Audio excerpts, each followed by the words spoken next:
In today's video, I'll be sharing 7 workout tips for men over 40 to help you get the absolute most out of your training. These tips are based on my 20 plus years of coaching experience helping men over 40 build their best bodies ever, in addition to my own personal experience as I'll be turning 48 years young next month. Tip number 1 is to perform exercises that suit you best. It doesn't matter what anyone else says is the best exercises out there. What matters most is that you're paying attention to your body and you're doing what is in your best interest. For example, let's say with the barbell back squat, you experience some discomfort in your lower back and maybe even your knees. You hear that is one of the best exercises for building your legs, so you keep it in there, but each time you're performing a set, you experience some hesitation, which causes you to limit your range of motion and maybe even stop well short of true momentary muscular failure. So rather than really performing an exercise that you're not able to give your best effort to, and you're really kind of worried every single time that you're performing that movement, you're better off swapping it out with something that could be a little bit safer for you and feels a little bit more comfortable. Maybe something like a hack squat, where you're able to press your lower back into that padding there. You feel a little bit more stable, a little bit more secure, and you don't experience any back pain, so you're able to get in a deeper range of motion and able to push that movement harder. Maybe it's a pendulum squat, or maybe you'd rather swap that out with a leg press that feels a little bit more safer for your lower back. Even split squats. There's so many different exercises out there that you can use in the place of barbell back squats that you're going to feel more confident with, and you're going to give even more of your mental focus and clarity to that exercise. You're going to be able to push yourself harder and get more out of those movements. So get more out of your workouts by incorporating exercises that suit you best. Tip number 2 is to make sure you're including exercises that address some of your muscle weaknesses and imbalances. For example, I wasn't aware that my inner thighs and my hip flexors were really weak until I began practicing yoga about 10 months ago, and it had us getting into some different like L-sit positions and different movements where I was like, holy smokes, like my quads were cramping up because they were doing work that they shouldn't have been doing to compensate for the weaknesses in my inner thighs and my hip flexors, and just a lot of different movements, poses that I couldn't get into because of those weaknesses. In spite of me doing lots of squats, hack squats, split squats, leg presses, I had strong legs, but those aspects of my thighs were weaker in comparison. So incorporating more hip flexion machine exercises into my training plans, as well as the inner thigh machine into some of my leg days. I love having like an accessory day where I'm incorporating those exercises, even some outer thighs there, strengthening the glutes, just strengthening aspects of my thighs that may have been neglected, which is going to help kind of correct those weaknesses and those imbalances,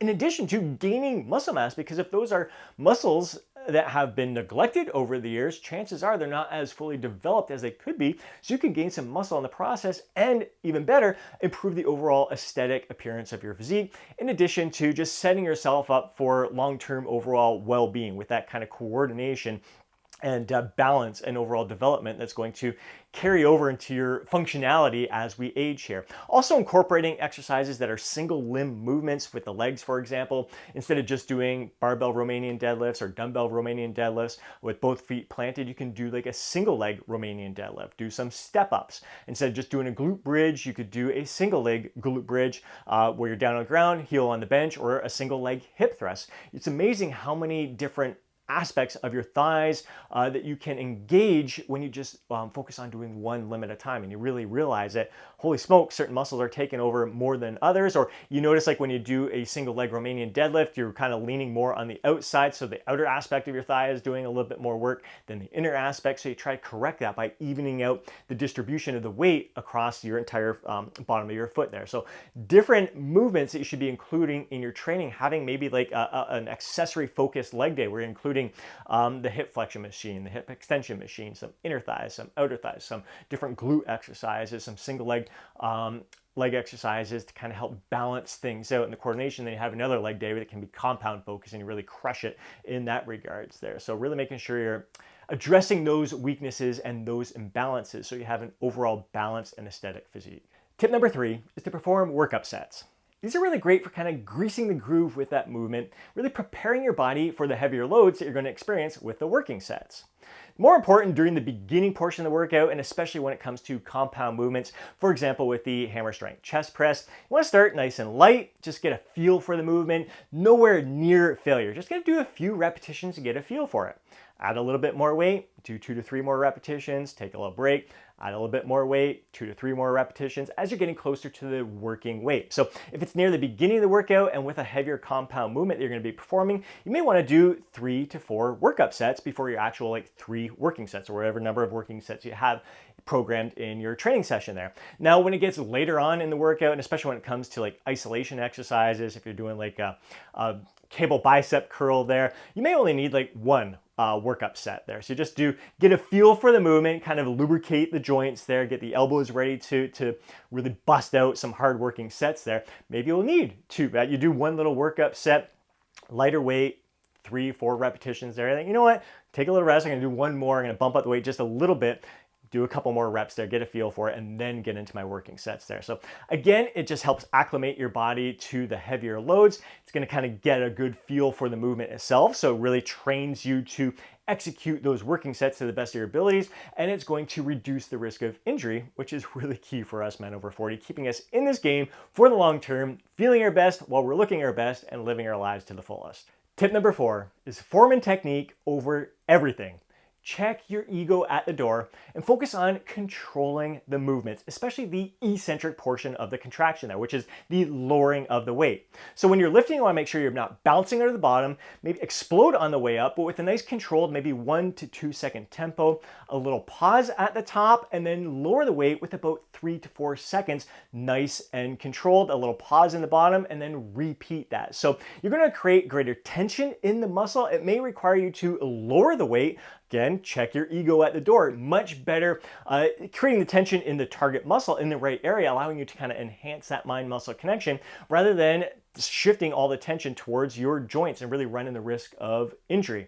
I also really like to, on that final repetition of a set, I'll get to the top portion of the movement, a little bit brief pause. I know I'm not going to be able to do another repetition with quality form, so I would lower it even slower than that 3 to 4 second tempo. So that's the only one that, the only repetition that I would take longer than that 4 seconds to lower the weight. Other than that, there's no real benefit to performing every single rep super duper slow. 3 to 4 seconds is sufficient enough, but with that final repetition, it's a great way to really take advantage of the benefits of that eccentric contraction by going super duper slow, maybe even a few little pauses on the way down, maybe even holding it in the bottom portion of the movement in a loaded stretch, which has been fantastic for us men over 40. It's been shown to not only increase growth hormone, but strengthen our tendons. So really strengthening our joints, our joint health will benefit from holding that loaded stretch at the bottom of the repetition. Tip number 5 is to perform the exercises in the rep ranges that suit you best. Recent research has revealed that all rep ranges are equally as effective at building muscle as long as you're bringing the sets to the point or very, very close to the point of true momentary muscular failure. So if there's some exercises that just feel better for you to perform lighter weights, higher repetitions, go for it. Maybe like the lateral raise, you're better off going a little bit lighter and 15 to 20 reps or 12 to 15 repetitions. You can feel the muscles contracting. You're able to control the movement a lot better, especially the eccentric portion of the movement. You got a greater mind-muscle connection and you can really experience that burning sensation. Whereas some exercises maybe just feel better to go heavier loads and into the 6 to 8 rep range. Just be aware that you, especially when you're doing the lighter weight, higher repetitions, and especially I find when it comes to leg exercises like the leg press, hack squat, leg extension, if you're going lighter weight, higher repetitions, make sure you're ending the set when your muscles actually reach that point of true momentary muscular failure. And you're not stopping that set because mentally you're tapping out. Just the burning sensation became too overwhelming and too unbearable for you, so you stopped that set, even though you probably could have done 5 more repetitions. Again, like I said, the lighter weight, higher repetitions, just as effective at building muscle, but you gotta make sure you're taking that set to the point or very, very close to the point of true momentary muscular failure. So really great because it's easier on your joints, can feel great for your body if you're doing the lighter weight, higher repetitions. So work in the rep ranges that suit you best for each individual exercise. Tip number 6 is to rest as long as you need to fully recover between each set. I wouldn't necessarily go by the clock, whether it's 90 seconds, 2 minutes, 3 minutes. Just rest as long as you need to fully recover so you're able to stick with the same load, the same rep range, and give the absolute best of yourself to that next set. So research has shown once again that 3 minutes rest is better than 1 minute rest, but it's going to vary from exercise to exercise. Obviously, you're not going to need as much rest after doing a bicep curl as you would a leg press. So maybe the bicep curl, maybe you do feel fully recovered after 90 seconds, maybe 2 minutes, and you're able to give the best of yourself to that set. Whereas with something like the hack squat or the leg press, you may need 4 or 5 minutes rest. You may find like as we're aging, we need a little bit more time to fully recover between each and every set. So don't get tied to the clock. Just think to yourself, am I ready to give the absolute best to this next set? Did the burning sensation subside? Do I feel like all my strength has recovered?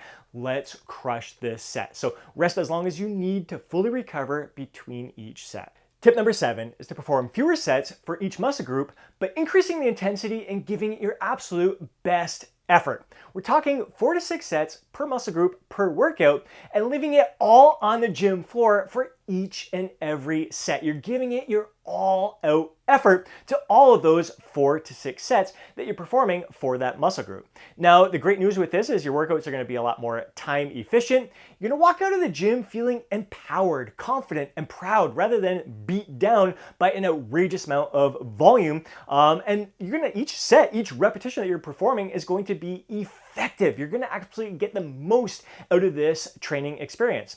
It's also going to be, I find, easier in the joints, easier to recover from, and you're going to have a lot more of your mental capacity to dedicate towards each and every set. When you're performing large amounts of volume, a large number of sets for each muscle group, it can be daunting right out of the gate. You kind of feel like you need to kind of pace yourself through that workout in order to get it done. And by the end, you're kind of just mentally tapped out. You're not able to give your best mental focused clarity and effort to those sets as you did in the beginning of the set. So each of your sets, the 4 to 6 sets for that muscle group in that workout are going to be your best effort. You're going to give it everything you got. You're going to gain the greatest benefits from each and every one of those sets. So there you have it. 7 workout tips for men over 40 to help you get the absolute most of your training. I hope you enjoyed today's video. If you did, please do me a huge favor and smash that thumbs up button. I'd really appreciate it. If you know a fellow bro who'd benefit from watching today's video, please do me a favor and share it with them. If you want to see more videos like this, be sure to subscribe to the channel and hit that alert button. But more than anything, I'd love to hear from you down in the comment section below. Share your thoughts, share your insights, share your feedback and your own personal experiences. If there's something that you would have included in this list, I would love to hear about it. Before you go, don't forget to download your free guide, Lose Fat, Get Jacked. Have yourself an amazing day. Catch you in the next video.